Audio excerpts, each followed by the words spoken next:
오늘 말씀 에베소서 2장 7절의 말씀입니다. 에베소서 2장 7절의 말씀은 예수 그리스도를 통한 하나님의 구속의 풍성한 그 은혜가 무엇인지를 우리에게 이야기합니다. 즉 하나님의 구원을 받은 백성들이 그것이 왜 하나님의 풍성한 은혜일 거냐, 그것을 왜 우리가 풍성한 은혜라고 이야기할 수 있겠느냐라고 하는 것이죠. 여러분, 우리가 구원받았다고 하는 건 사실 놀라운 기적과 같은 일입니다.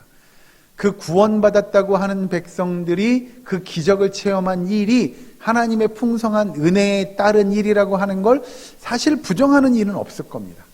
그렇다면 왜 하나님께서 그 은혜의 풍성한 역사, 일들을 우리에게 허락하셨느냐라고 하는 것이 사실 오늘 에베소서 2장 7절이 가지고 있는 중요한 이유입니다.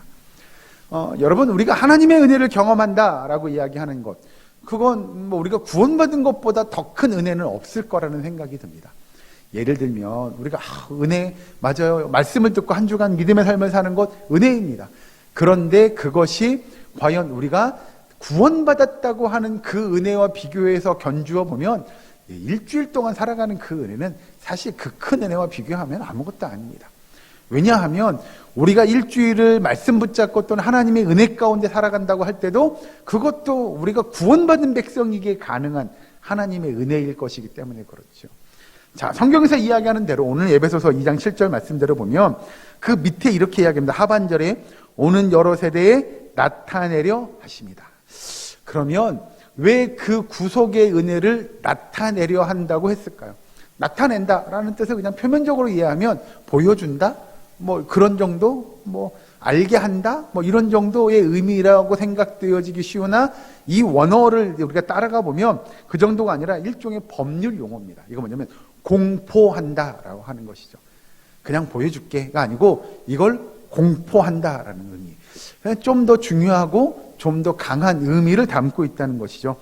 하나님께서 하나님의 백성들을 구원하심에 독생자 예수 그리스도를 통하여 구원한 하나님의 백성이라고 하는 걸 공포하는 겁니다. 그러니 그것이 어쩌다 보니 우리가 나 그래 구원받았어, 그러게 하나님이 나 구원해 줬대, 이런 의미가 아니고요. 하나님 편에서 보면 이건 아주 강력한 의미가 있는 딱 하고 다 보여주는 거죠.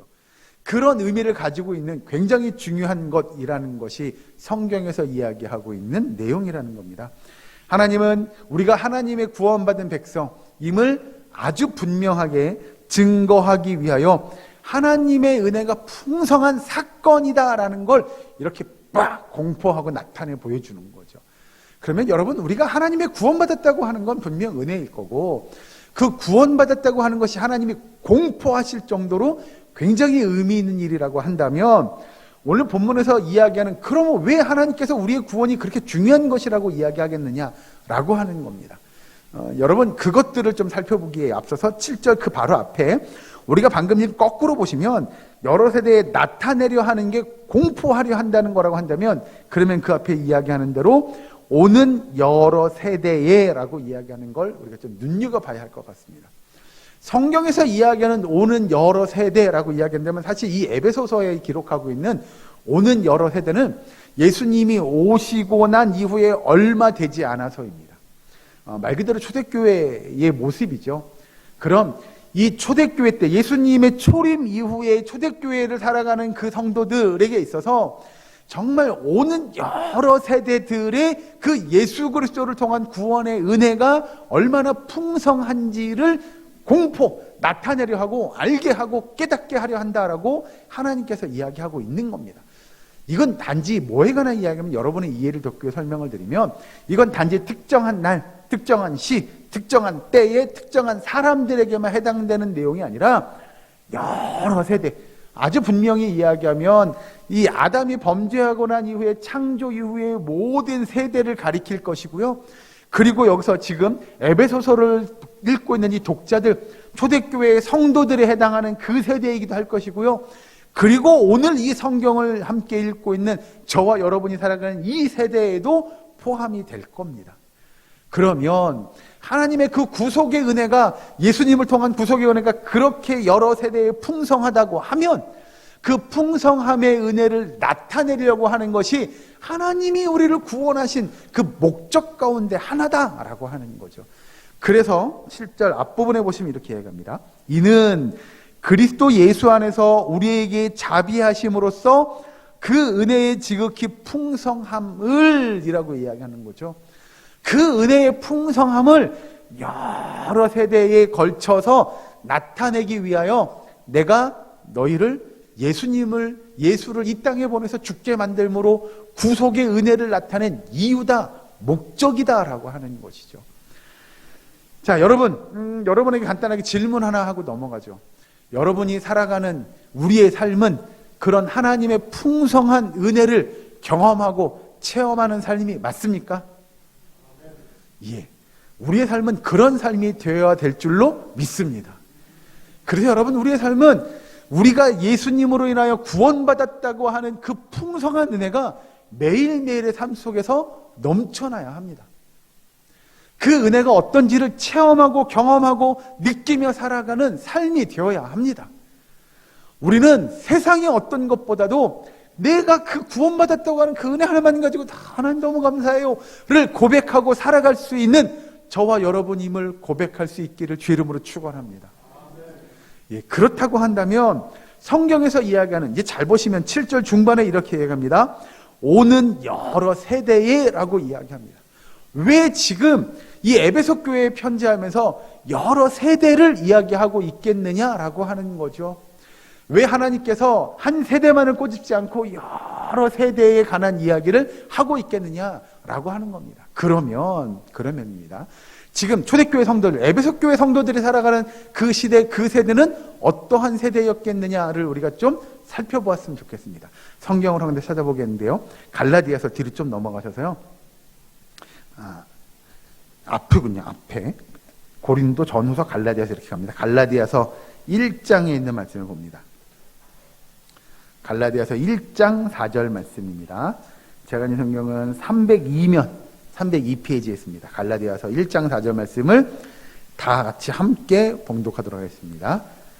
갈라디아서 1장 4절 같이 읽습니다. 시작. 그리스도께서 하나님 곧 우리 아버지의 뜻을 따라 이 약한 세대에서 우리를 건지시려고 우리 죄를 대속하기 위하여 자기 몸을 주셨으니. 아멘. 예수님이 이 땅에 오셨던 그 세대, 그때에도 어떠했냐면 갈라디아서 1장 4절대로 곧 우리 아버지의 뜻을 따라 이 악한 세대에서 우리를 건지시려고 라고 고백합니다. 즉 예수님이 이 땅에 오셨던 그 시대, 그 세대는 어떤 세대라고요? 악한 세대예요. 이건 성경을 읽다 보면 아유 그래 악해도 너무 악했지 싶은 생각이 들 수 있죠. 예수님을 십자가에 못 박게 만들고 그를 죽게 만든 그 세대 물론 악했습니다. 그렇게 놓고 보면 그러면 그 세대만 악했느냐? 여러분 구약시대 때 이스라엘 백성들을 포함해서 모든 열방의 사람들은 악하지 않고 다 선했습니까? 아니요. 성경을 읽다 보면 창세기부터 쭉쭉쭉쭉 읽어오다 보면 하나님의 백성들이 이렇게 죄를 많이 지을 수 있어? 그 시대가 그렇게 죄악이 관영한 시대일 수 없었다는 걸 우리는 고백할 수밖에 없게 됩니다. 즉 이 이야기는 뭐냐? 구약이냐 신약이나 다 똑같이 그 시대들은 다 어떻다고요? 악하다고요. 그럼 성경에 등장하는 구약과 신약이 그렇다 치면 오늘을 살아가는 저와 여러분의 이 시대, 이 세대는 어떻습니까? 선한 사람들이 넘쳐납니까? 우리 찬양으로 그런 찬양하죠. 이 세상은 날이 갈수록 악해져 가고 이런 저만 하는 찬양이니까요. 예, 여러분 사실 우리가 부정할 수 없을 겁니다. 이 시대는 가면 갈수록 더 어떻게 된다고요? 악해져 간다고요. 그게 사실은 이게 성경의 진리라고 얘기하기는 좀 뭐하지만 성경에서 증거하고 있는 내용이기도 하고 예언하고 있는 내용이기도 합니다. 나중에 여러분 기회가 되면 요한계시록 한번 보시죠. 가면 갈수록 이 시대가 그렇게 악해져 갈 거라고 성경은 이야기합니다. 그러면 구약이나 예수님이 오셨을 그 당시의 신약 시대나 초림의 시대나 오늘을 살아가는 우리의 시대나 결국 이 세대는 다 어떤 세대예요? 악한 세대일 겁니다. 그러면 여러분들은 이 악한 세대를 어떻게 살아가고 계십니까? 라고 하는 게 우리에게 문제로 남을 겁니다. 도대체 우리는 어떻게 살아가야 할 것 같습니까? 이 악한 세대를 어떻게 살아가는 것이 하나님의 뜻, 하나님의 역사, 하나님의 인도하심을 따라가는 삶이 될까요? 그러면 이 세대가 악하기만 하겠느냐? 또 한 군데 성경을 찾아보겠습니다. 빌립보서로 넘어가죠. 이번엔 뒤에 있습니다. 에베소서 다음에 빌립보서입니다. 빌립보서 2장 15절 말씀을 함께 읽겠습니다.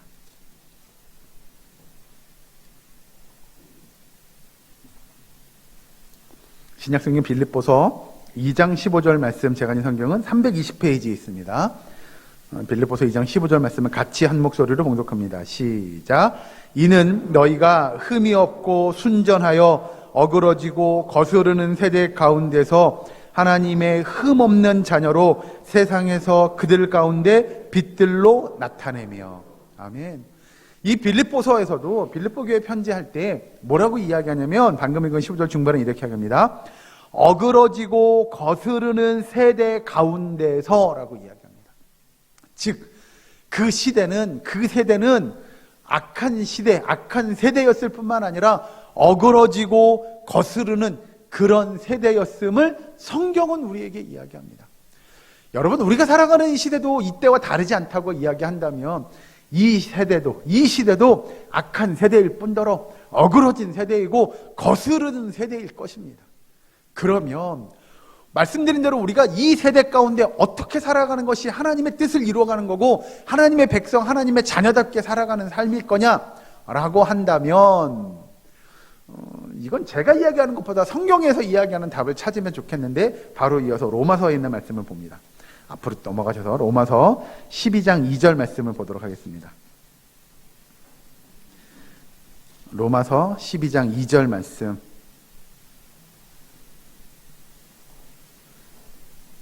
함께 봅니다. 제가 이 성경은 257면에 있습니다. 로마서 12장 2절 말씀 다 같이 한 목소리로 봉독합니다. 시작. 너희는 이 세대를 본받지 말고 오직 마음을 새롭게 함으로 변화를 받아 하나님의 선하시고 기뻐하시고 온전하신 뜻이 무엇인지 분별하도록 하라. 아멘. 여러분, 답은 의외로 어렵지 않습니다. 우리가 이 악한 세대를 어떻게 살아갈 거냐? 하나님이 우리를 구속하시기 위하여 독생자 예수 그리스도를 이 땅에 보내주셨어요. 그리고 그로하여금 우리의 죄를 다 용서함 받게 해주셨어요. 그 구속의 풍성한 은혜를 누리며 살아가는 것이 하나님이 우리를 구속하신 목적인데, 그렇다면 그 은혜를 누린 하나님의 백성들의 삶이 어떠해야 하냐? 이 로마서 12장 2절대로 너희는 이 세대를 본받지 말고 오직 마음을 새롭게 함으로 변화를 받아 하나님의 선하시고 기뻐하시고 온전하신 뜻이 무엇인지 분별하도록 하라 라고 하는 그 말씀대로 살아가는 저와 여러분 되기를 주의 이름으로 축원합니다. 여러분, 우리는요, 여기 이야기하는 대로 진정한 변화가 있어야 합니다. 이전에 옛사람들은 벗어버리고요, 이제 새 사람대로, 하나님의 백성대로, 하나님의 자녀다운 대로 그 믿음의 삶을 이루어가는 것이 필요합니다. 그리하여 여러분, 이건 우리가 아는 대로 영적인 분별력이 필요하죠. 과연 내가 이렇게 하는 게 하나님을 기쁘시게 하는 일이냐, 그 은혜의 풍성함을 누리며 사는 일이냐, 아니면 내가 이렇게 하는 게 하나님을 기쁘시게 하지 못하는 일이냐를 여러분, 우리는 분별할 수 있어야 합니다. 그래서 이 땅 가운데 하나님의 구원받은 백성답게, 은혜답게 구속의 은혜를 누리며 살아가는 저와 여러분 되기를 주의 이름으로 축원합니다. 예, 우리는 그 믿음의 경주를 이어가야 합니다. 그래서 이 악한 세대 속에서, 이 거스르고 또 어그러진 이 세대 속에서 하나님의 풍성한 은혜를 살아가는 것이 저와 여러분이 하나님이 우리를 구원하신 목적이고 목표인 줄로 믿으시기 바랍니다. 자, 그렇다면 여러분, 우리는 그런 세대를 살아가고 있고 그런 은혜를 누리며 살아가고 있고 그렇게 열심의 모습으로 살아가려고 노력합니다. 그러면 우리는 그렇게 살아간다고 한다면 여러분, 우리의 다음 세대는 어떠해야 할까요? 성경의 내용을 보니 구약도 그러했고 신약시대 예수님의 초림 때도 그러했고 지금도 그러하다면 우리의 다음 세대는 정말 우리가 아는 늘 청렴하고 깨끗하고 하나님의 은혜와 사랑이 넘치고 기쁨이 넘치고 아무 죄도 짓지 않는, 그런 죄도 없는 그런 세대, 그런 시대를 살아갈까요? 아닐 겁니다. 아닐 겁니다. 성경의 내용을 보면 우리의 다음 세대, 우리의 자녀들, 우리의 손자, 손녀들이 살아가는 그 시대도요, 정말 악할 겁니다. 더했으면 더했지 덜하지 않을 겁니다. 더 어그러지고 더 거스르는 일들이 더 많아질 겁니다. 그러면 여러분 어떻게 해야 할까요? 그러면 우리는 어떻게 하면 좋겠습니까? 여러분에게 사진 하나를 보여드리려고 합니다. 사진 하나 좀 띄워주실까요? 무슨 사진인지 아시겠습니까? 예, 이제 초복이 얼마 남지 않았다는데 더워지는 이때에 눈 내리는 사진 한 장을 가지고 왔습니다. 눈이 서복히 내렸는데 그 사이에 뭐가 있어요? 발자국이요? 뭐죠 저게요? 낙엽이 있습니다. 이 사진 보면서 좀 의아해하거나 좀 신기하지 않으세요? 눈이 내렸는데 낙엽 위에는 뭐가 없어요? 왜 눈이 없을까요? 그렇죠. 녹았기 때문입니다. 그러면 왜 낙엽 위에 있는 눈은 녹았을까요? 그렇죠. 낙엽이 따뜻했으니까. 한 발짝 더 들어가죠. 왜 낙엽은 따뜻해지죠? 말랐으니까 따뜻해지.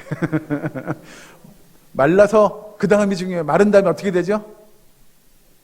낙엽은 마른 다음에 썩기 시작합니다. 자, 저 낙엽이 되기 전에 어땠을까요? 요즘 같은 한창 여름 때는 어떻게 되죠? 푸릇푸릇하죠. 그래서 햇빛도 받고, 그죠? 광합성 작용도 했을 것이며, 자기가 해야 할 일들을 열심히 최선을 다해서 감당했을 겁니다. 그리고 가을이 되면 너무나도 아름답게 물들었을 겁니다. 여러분, 우리는 가을 되면 그래서 뭐 하러 가요? 단풍 구경하러 가시는 거잖아요. 그 아름답게 물든 나뭇잎들을 보러 가는 거잖아요. 그런 나뭇잎이 겨울을 맞으면 그렇게 저렇게 땅에 떨어져서 썩기 시작합니다. 그 썩으면서 열을 내죠. 그 열을 내는 일을 통하여 저렇게 덮인 눈을 녹게 만듭니다. 눈만 녹게 만드느냐? 그 낙엽 밑에 뭐가 있어요? 싹이 날 겁니다. 자기 자신이 자기의 수고를 다 하고 나서 마지막으로 자기를 그렇게 썩게 만들어서 그 밑에 있는 씨앗을, 그 밑에 있는 새싹을 나게 하는 일이 이 낙엽이 하는 일일 겁니다. 결국 이 낙엽은 그 새싹이 나고 그 씨앗이 열매 맺는 일들이 이루어가려면 이 추운 겨울이 지나고 나서 이 낙엽이 봄을 맞이해야 될 겁니다. 그러면 그때 그 밑에 새싹은 트이게 될 거고 또 다른 생명력을 갖게 되지 않을까요? 여러분, 우리의 삶이 그렇지 않아야 될까요? 저렇게 되었으면 좋겠습니다. 우리가 살아가는 이 시대요, 너무나도 악합니다. 많은 일들이 거스러지고 어그러지는 일들이 너무나 많은 시대입니다. 그 속에서 구속의 은혜를 가지고, 그 하나님이 주시는 풍성한 은혜를 가지고 우리가 이제 다른 사람 되어서 변화의 역사를 경험하고 하나님이 기뻐하시는 일, 하나님의 말씀의 은혜를 쫓아 살아가는 주의 백성들이 되어서 이 악한 세대를, 이 악한 시대를 살아가고 있다고 한다면, 여러분, 이제 우리의 다음 세대들도 그런 믿음의 세대를 살아갈 수 있도록 우리가 나타내 주어야 하지 않을까요? 우리가 그들에게 가르쳐 주어야 하지 않을까요? 먼저는 여러분, 우리가 그들에게 말해 주어야 합니다. 이 세대는 너무나 악하다고, 그리하여 하나님의 은혜가 아니면 살아갈 수 없다고, 그 하나님의 풍성한 역사하심이 아니면 우리가 살아갈 수 없다고 그들에게 가르쳐 주었으면 좋겠습니다. 그리하여 우리의 다음 세대도 분명 악할 겁니다. 아니, 더 악해질지 모릅니다. 그러나 그들이 그 악해져가는 세상 속에서 성경이 이야기한 대로 정말 빛된 사명을 감당하고 하나님의 구속의 은혜를 그들이 누리며 살아가는 저와 여러분, 우리의 사랑교회 다음 세대가 되기를 주의 이름으로 축원합니다. 바라기는 여러분, 그들에게 말로 전해주기도 하지만 한 가지 더 우리의 삶으로 보여주셨으면 좋겠습니다. 사도 바울이 그렇게 이야기합니다.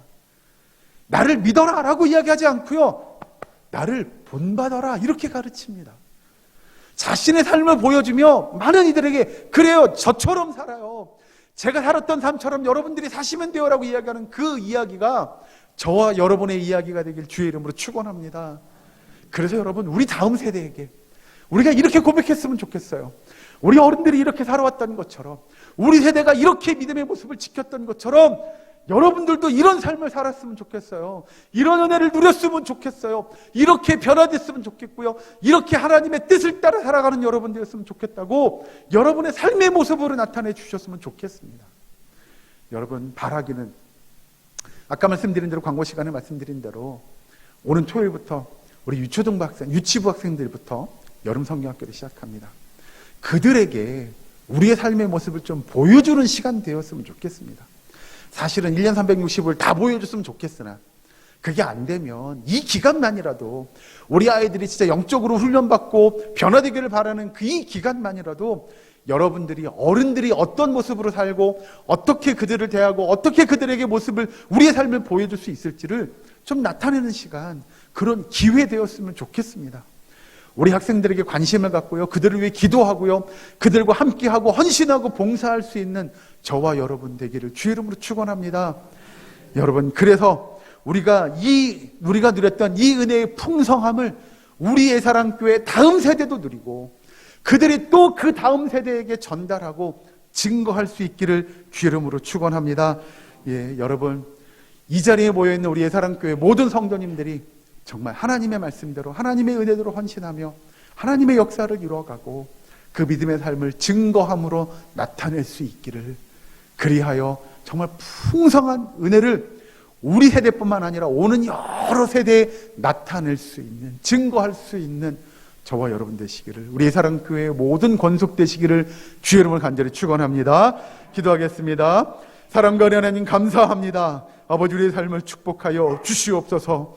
우리를 구원하신 그 은혜를 나누고 베풀고 섬기는데 저희들이 인색하지 않게 하여 주시옵소서. 그 은혜를 증거하게 하시고 우리의 삶으로 증거할 수 있도록 주여 인도하여 주시옵소서. 아버지, 우리 예사랑교회가 진정으로 다음 세대를 증거하는 주의 몸된 교회 되기를 원합니다. 그 다음 세대가 하나님의 은혜를 경험하고 하나님의 놀라운 구원의 역사들을 증거하는 믿음의 복된 세대가 될 수 있도록 주여 도와 주시옵소서. 예수님의 이름으로 기도하옵나이다. 아멘.